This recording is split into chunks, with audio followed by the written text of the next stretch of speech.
Surat special operation ગ્રુપે છેલ્લા 10 વર્ષથી સુરતમાં સ્થાયી થયેલા અને હીરા ઉદ્યોગ સાથે સંકળાયેલા એક રત્ન કલાકારને પોલીસે રૂપિયા 5 લાખની કિંમતની બનાવટી ભારતીય ચલણી નોટો સાથે ઝડપી પાડ્યો છે। એક વર્ષથી આ કાળા કારોબારમાં સંડોવાયેલો હોવાનું પોલીસ તપાસમાં બહાર આવ્યું હતું। મળતી માહિતી મુજબ આરોપી પોતાની હીરા મજૂરીની આડમાં છેલ્લા 1 વર્ષથી આ કાળા કારોબારમાં સંડોવાયેલો હોવાનું પોલીસ તપાસમાં બહાર આવ્યું છે।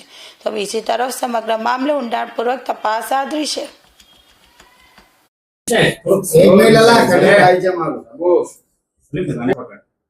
एसओजी ने एक बातमी मળી હતી કે એક વ્યક્તિ જે છે એ નકલી જે ચલણી નોટો છે એ વરાછા, કાપોદ્રા, સરથાણા આ બધા એરિયામાં છૂટક રીતે વેચે છે। તો એ રીતે એસઓજી એની તપાસમાં હતી।